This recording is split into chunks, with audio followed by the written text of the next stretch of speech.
Hello everyone, keep on learning में आपका स्वागत है। और इस वीडियो में जो हम क्वेश्चन देख रहे हैं वो है the altitude of a right angle triangle is 7 centimetre less than it's base if the hypotenuse is 13 centimetre, find the other two sides. तो क्वेश्चन में कहा है कि एक राइट एंगल ट्राइंगल का एल्टीट्यूड 7 सेंटीमीटर लेस है किससे, उसके बेस से, और कहा कि इसका जो हाइपोटेनस है वो 13 सेंटीमीटर का है। तो बताइए बाकी दो साइड्स क्या हैं। यानी एक साइड तो दे रखी हाइपोटेनस, बाकी दो बेस और परपेंडिकुलर नहीं दिए। तो पहले तो हमने एक फिगर बनाया,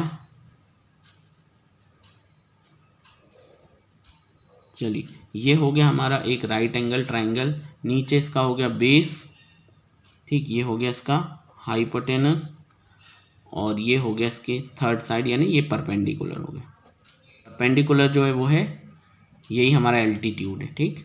चलिए, तो ये कह रहे हैं the altitude of a right angle triangle is 7 centimetre less than it's base. तो हमने बेस को क्या मान लिया, x। तो एल्टीट्यूड क्या हो गया इसका, 7 कम कर दो इस x में से, यानी ये हो जाएगा 7 माइनस एक्स, ठीक है, यानी x माइनस 7। इस बेस में से 7 कम कर लिया हमने, और हाइपोटेनस तो हमको दे ही रखा है 13 सेंटीमीटर। अब सारी चीज़ें मिल गई, इसमें पाइथागोरस थ्योरम लगा देंगे हम। So let base be x, ठीक है। तो एल्टीट्यूड क्या आ जाएगा, तो एल्टीट्यूड जो होगा वो हो जाएगा हमारा 7 सेंटीमीटर कम x में से, x माइनस 7, और बाकी हाइपोटेनस दे ही रखा है 13 सेंटीमीटर। अब बाय पाइथागोरस थ्योरम, तो जो पाइथागोरस थ्योरम है वो होती है H square is equal to B square plus P square. H hypotenuse है 13, तो 13 का square is equal to base, base है हमारा एक्स का स्क्वायर, और प्लस परपेंडिकुलर यहाँ पर एल्टीट्यूड का काम कर रहा है जो है एक्स माइनस 7 का होल स्क्वायर। अब इसे और सॉल्व करें तो हो जाएगा 13 का स्क्वायर 169 बराबर एक्स का स्क्वायर, एक्स स्क्वायर प्लस यहाँ फॉर्मूला लग रहा है ए माइनस बी का होल स्क्वायर। तो यहाँ पर फॉर्मूला ए माइनस बी का whole square, A square plus B square minus 2ab, ये फॉर्मूला लगेगा। तो ये क्या हो जाएगा, एक्स का स्क्वायर प्लस 7 का स्क्वायर माइनस 2 इंटू 2ab, ए और बी यानी x इंटू 7, ठीक। और आगे सॉल्व करें तो 169 is equal to X square plus X square 2x square plus का 7 का स्क्वायर 49 और माइनस 2 7 जा 14x, ठीक। इसके बाद क्या करेंगे, 169 ये सारे इस तरफ कर लेते हैं, ठीक है। तो ये सारे टर्म इस तरफ कर लें तो हो जाएगा, ये इधर आएगा माइनस का 2x स्क्वायर, ये इधर आएगा तो माइनस का 49x, और ये इधर आएगा तो प्लस का 14x, और यहाँ सारे टर्म उस तरफ चले गए तो यहाँ बचा 0। अब इसे स्टैंडर्ड फॉर्म में लिख लेते हैं। पहले एक्स स्क्वायर वाला माइनस का 2x स्क्वायर, फिर x, ओके ये x नहीं है, यहाँ 49 है तो 49, ठीक। ये हमारा ऐसे, तो पहले हमने एक्स स्क्वायर वाला लिया, फिर x वाला प्लस का 14x, फिर हम इन दोनों को रख लेते हैं माइनस 49 और इसको इधर कर लेते हैं प्लस 169 इज इक्वल टू 0। तो ये जाएगा माइनस का 2x स्क्वायर, इन दोनों को सॉल्व करेंगे, इसे ऐसे ही रखेंगे 14x minus minus plus minus 169 में से 49 जाएगा तो बच्चेगा प्लस का 120 बराबर 0। अब यहाँ देखिए, यहाँ है माइनस का एक्स स्क्वायर, तो इसे प्लस में बनाने के लिए क्या करेंगे, सारे साइन को बदल देंगे। तो ये जाएगा 2x स्क्वायर माइनस 14x और माइनस का 120 बराबर 0, ठीक।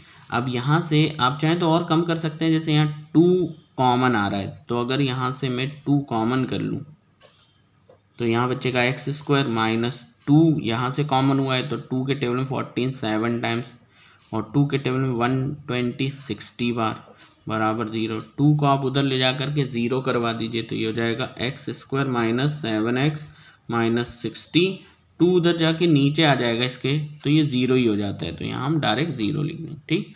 अब ये जो क्वाड्रेटिक इक्वेशन बनी है इसे स्प्लिट करेंगे। अब देखिए यहाँ कोने में 1 है और कोने में यहाँ 60 है, तो 1 इंटू माइनस 60 बराबर माइनस का 60। बीच का टर्म है -7, इसके 2 भाग करने हैं, मतलब मल्टीप्लाई करने पर -60 आए और प्लस माइनस करने पर -7 आए। तो ऐसा तब होता है जबकि एक 12 हो और एक 5 हो। 12 5 जो होता है 60 और 12 में से 5 माइनस करो तो 7 आता है।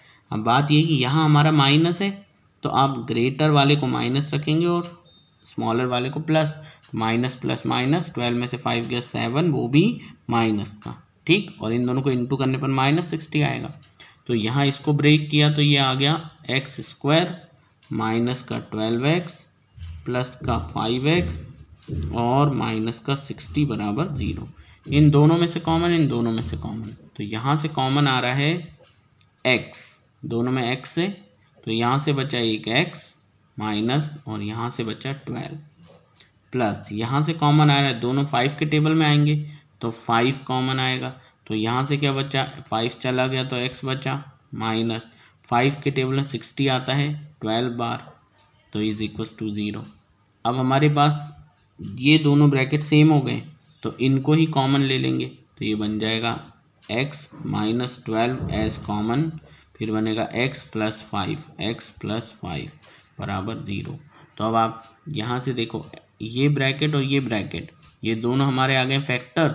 अब इसमें से हम क्या निकालेंगे, इनके x की वैल्यू।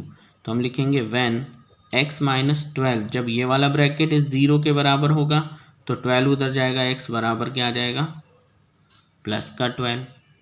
और जब ये होगा व्हेन x प्लस 5 0 के बराबर होगा तो 5 उधर जाएगा, x बराबर -5 हो जाएगा। तो ये तो हम रिजेक्ट कर देंगे, इसलिए क्योंकि ये x जो है वो side of right angle triangle है। और किसी भी, जैसे हमारा जो राइट एंगल ट्राइंगल था, यहाँ बेस, यहाँ पर एल्टीट्यूड और ये हाइपोटेनस, ठीक है, ये था हमारा x, ये हमारा था x माइनस 7 और ये हमारा 13 था। तो अब ये जो आ रहा है x, ये तो एक साइड है जो हमेशा किस में होता है, पॉजिटिव होना चाहिए। क्योंकि पॉजिटिव नहीं आ रहा है तो मतलब ये वाला जो x बराबर -5 है, ये इसका आंसर नहीं हो सकता, तो इसका आंसर ये हो सकता है, ठीक है। तो इसे सेलेक्ट करेंगे। अब हमें 2 साइड निकालनी थी, एक तो ये x और एक ये x माइनस 7 वाली, क्योंकि हाइपोटेनस तो दे ही रखा था। तो हमारी जो बेस है वो ये आ गई है ना, तो बेस क्या आ गया, वो था x, मतलब वो तो आ गया 12। और जो एल्टीट्यूड था वो हमारा था x माइनस 7, मतलब इसमें x की जगह 12 रखेंगे तो 12 माइनस 7 और इसे सॉल्व करेंगे तो आ जाएगा 5। तो ये और ये दोनों हमारे आंसर्स हैं जो कि 2 बाकी की साइड्स हैं।